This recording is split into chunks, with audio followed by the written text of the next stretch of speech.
We are gathered here today to Don't mourn. make me laugh. Don't make me laugh. To mourn the exiting of Bafana Bafana from AFCON qualifications. Goodness me. It's over Cordovas. Moment of silence.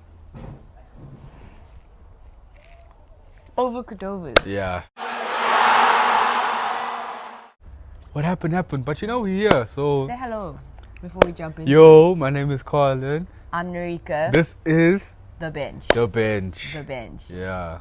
Welcome back to The Bench. I'd ask you how you're doing, but I know it's a very... Chest pains. Yeah, Do you know what? sad. I was told Yeah. to lower my expectations. Yeah, we were all told to lower expectations. And someone even told me that the way I support Bafana Bafana is the way Colin supports Bloom. Delusional.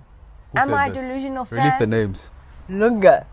Lunga, you said this. He messaged me and told me I was delusional. I don't know who you are, but I will find you.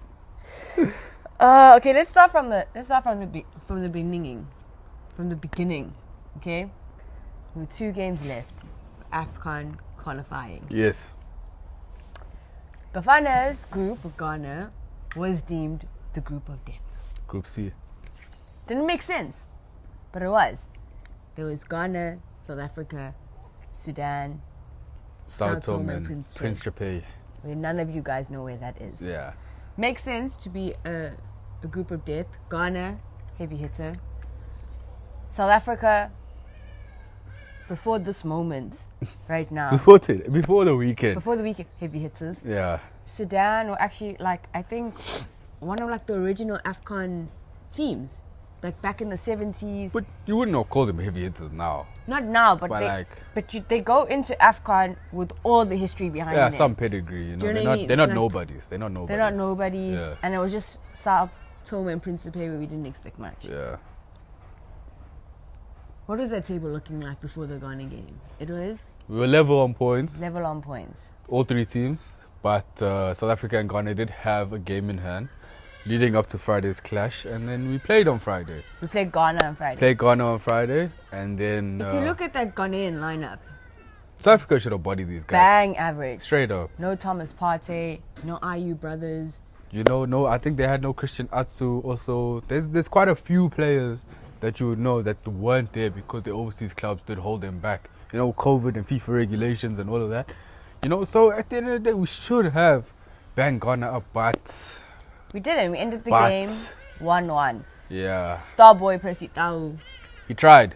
He Tried the best. He tried the best. Tried He all was he out could there. do He as one was man. trying to make chances, but I wouldn't say the rest of the team let him down because it's not like he... We didn't have finishers. We didn't have finishers. That's the thing. At South Africa, we've spoken about this. We lack strikers. We need to go do the things to make the things happen and get Peter Shalulile a Bafana cap. It's too late. At this point. It's Well, done. it is too late. Why is he going to come? We're not in AFCON. He was out there representing Namibia and winning games on the weekend then compared to us who were doing what we did. If we look at the game against Ghana, we started really well.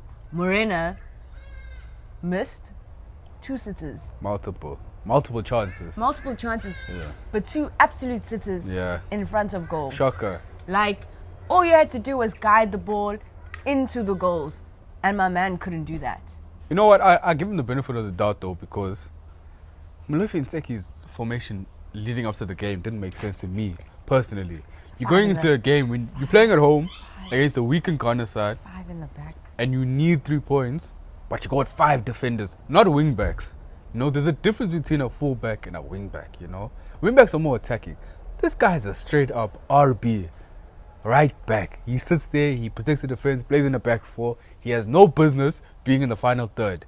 And it showed at the end of the day, when he got his chances, he missed. So There was a commendable shot on target saved by the Ghanaian keeper by Shanti. Yeah. That was a stinger. No. Shanti's a player. I give Shanti is the type of player where you could put him anywhere on the pitch. I think if you even put him centre forward, he'll do a job for you because he's probably a world-class player. I'm not going to slam it on him, you know, slap him with the tag, but he's definitely a class player within the PSL, so I'm not surprised by his performances. But everybody else... I need to give another commendable, half commendable, full commendable performance to Hameldine, Swallows player. Yes. Guys, Do you know how rare, is it rare in the modern day football to find a player, a forward, a man on top who can just hold up the defenders and give you those sweet layups, and all you need is a proper number 9, a striker to bang the ball in goal, and he does that so well up front. I mean, like, especially it was his Bafana debut,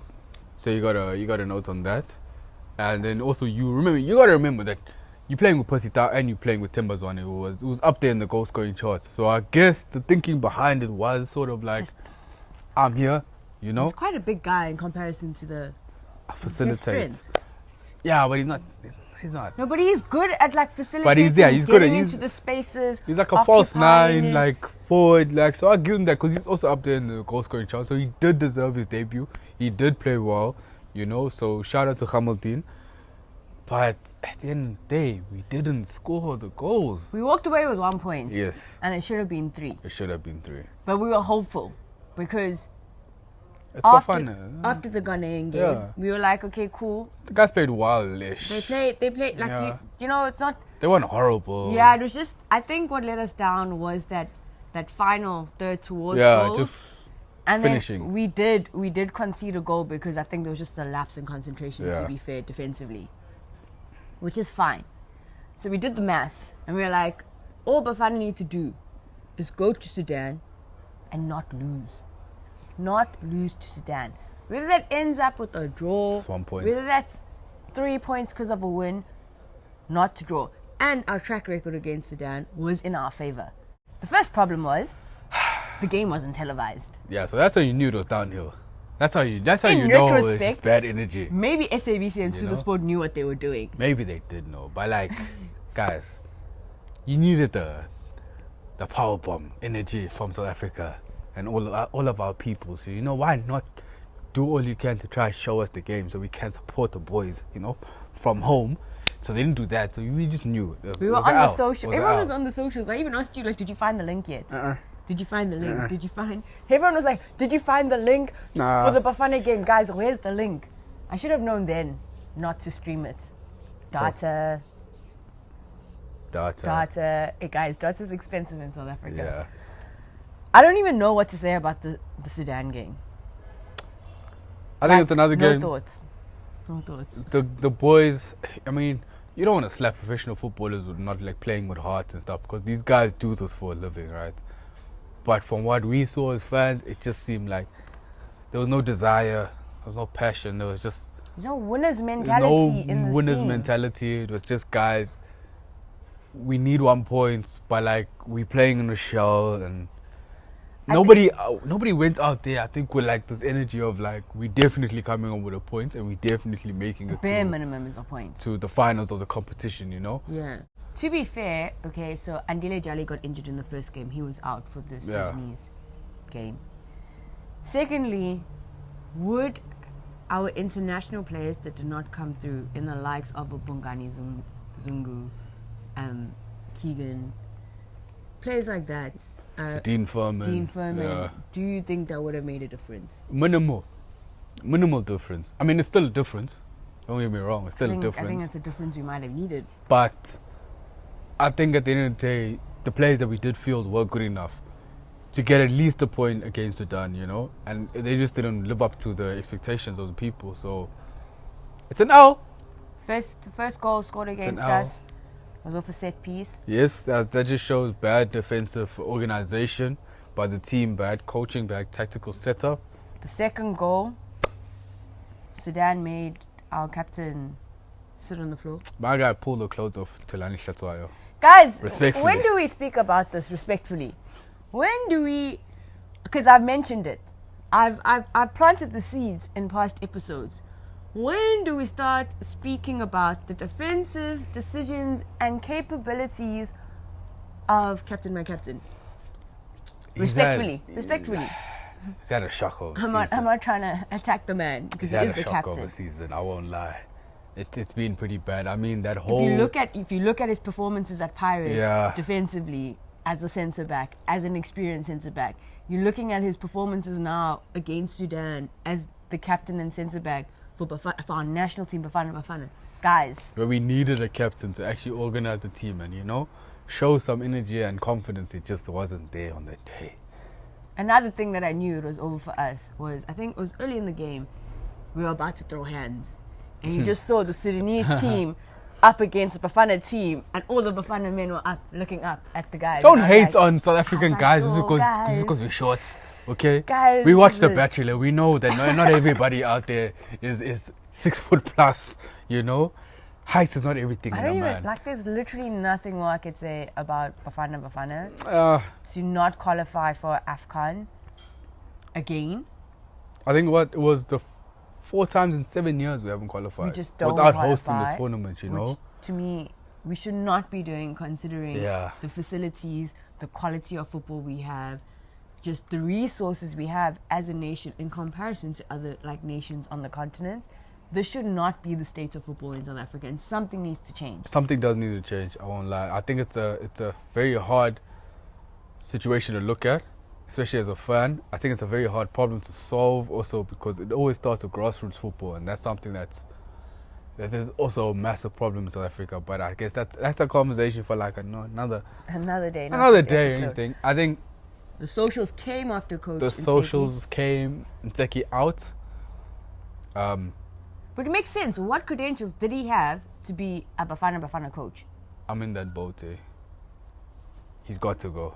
Who replaces Respectfully. him? Respectfully, you know. He was the coach of the junior setup and he did take over the senior setup. But there's a difference between coaching kids, managing kids, and then managing men who have established careers, some play overseas, people have families and stuff, so it's very much different, So in his entire record of coaching Bafana, I think it was 9 games, 4 wins, 3 L's, and 2 draws. So do we just look forward now? Do we just go, okay, AFCON out of the way, new coach? New coach. I thought you didn't say go forward with him. No, we go new coach. So you also didn't take it out. Yeah, guys, he doesn't have any. I googled him. I went onto the Wikipedia page, and they say teams managed and nothing. Yeah. So I was like, this man. I think he tried. He did. It was a commendable effort. But he had good swag as well. I really liked the shirts that he rocked up to games in. I think before the show it was just an L from the Kids. the tape fiasco, that stitching, whatever that was. That from then we should have known. We should have known. I think he's out. I think we just go forward. Say AFCON's done. Yeah. Look towards World Cup. 2022. Yeah. Yo, how old are you gonna be then? Yeah. I don't even know if the bench is gonna be around, guys. I don't know if you're gonna be around. Is Bafana Bafana going to be around? But yeah, That's the real question. Will they be around? They will. I think we got the next couple of years to actually, prepare now for World Cup qualifications. And the boys, we gotta be bright. We gotta be, happy about the situation. Find some silver linings, and go forward with them. So that's all. You know what made me laugh? Everyone on the socials are like, we knew this was happening. Yeah. They're like, the most toxic relationship I am in is my relationship with Bafana Bafana. And yet, guys, every time they play, we are there, glued to the TV, screaming and shouting, and being disappointed afterwards. But watch us all maintain our toxic relationship with Bafana Bafana and watch their next games Yeah, no thoughts on my side. that they play. Yeah. I 100% believe that I will be that person. But I'm excited about the African Cup of Nations. There are some really good teams. 18 out of 24 teams have already qualified for the actual competition. 6 more teams need to qualify, yeah. One of them should have been Bafana Bafana, but that ain't it. But there's some big hitters: Ghana, Morocco. Yeah, we know Ghana qualified. Algeria, Tunisia, Nigeria. God, Nigeria pitched up to their game on boats, and then they left their game That's how you know on men boats. they serious. They know we coming here casual, 3 points already still in the bag. We don't have to play the game, Senegal, Ivory Coast, So all the African giants are there. Cameroon are hosting, so they automatically qualified. I think the surprise team that qualified was Comoros. Yes. So. But they qualified in a group against Egypt as well. So that's also Yeah, so Egypt and Comoros qualified from that group, and that's big up to them. You don't usually see them. I'm not. Correct me if I'm wrong. I don't know if it is their first AFCON appearance. It might be, so big up to the nation.